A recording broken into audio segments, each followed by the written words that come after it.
I monumenti de Padova illustrai da Camillo Semensato in lingua padovana. Un coso leseremo del caffè Pedrocchi. Else il pi vecchio, il pi grande, il pi beo dei caffè de Padova. E ho fatto fare un caffettiere del secolo scorso, nel 1831, che si chiamava appunto Pedrocchi e doveva saper far veramente bene il suo mestiere, perché per fabbricare un caffè così grande e doveva ciapar veramente tanti schei.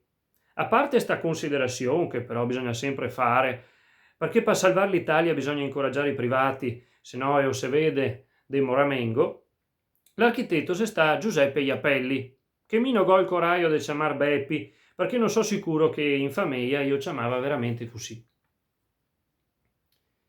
Il stie se qui è un neoclassico, ed adesso non fammi spiegare cosa che vuol dire neoclassico, perché se no non finimo più.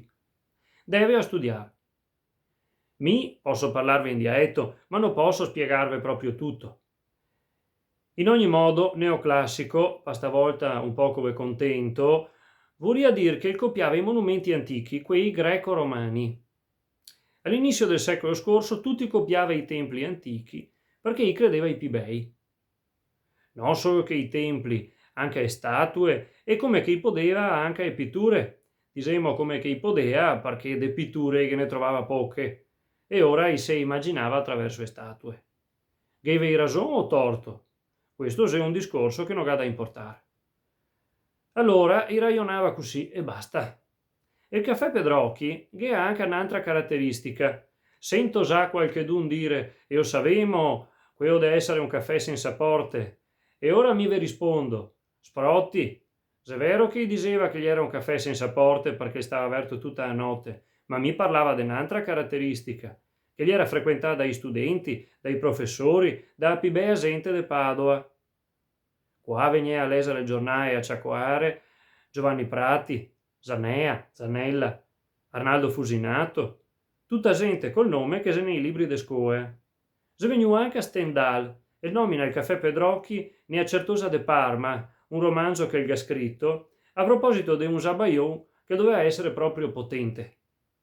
Me fa rabbia qui che crede di conoscere Padova, perché i sa che ha un caffè senza porte che sarebbe il Pedrocchi, un pra senza erba che sarebbe il pra de Avae e un santo senza nome che sarebbe a Cesa de Sant'Antonio. E magari non insegna anche mai da Drento e a Capea degli Scrovegni e non sa niente di altro, niente di niente. Ogni volta che sento contare sta storia a un forestiero, mi viene da alzarmi, se so sentare in qualche parte naturalmente, e andar via. Scusatemi il sfogo. Solo il caffè, che si de altre sae per riunion, concerti, eccetera. E assai a Rossini, che è assai più grande, e assai dei speci, e assai a greca, e assai etrusca, eccetera, eccetera. De tutte ste sae in comune può rassi, non sa cosa far, perché se dai privati, i sindacati subito protesta. E iori non capiscei per far niente, ormai tutti i comuni se pieni di debiti e basta. Rente al Pedrocchi, invece, da parte del municipio, Gesè il Pedrochin, in stie tutto diverso, ma fatto dallo stesso Iapei, che se già era convertito col tempo a moda inglese. Sto stie si chiama neogotico, capisco che adesso per equità dovrei parlare anche del stie neogotico. Vedi ben che dopo non ha più finia. In poche parole, col neogotico, invece di imitare i templi greco-romani, iga imitare le chiese medievali, quelle gotiche. Cosa diseu, signor? Perché io ho fatto? Benedetto, perché io era stufi del stile neoclassico e voleva cambiare.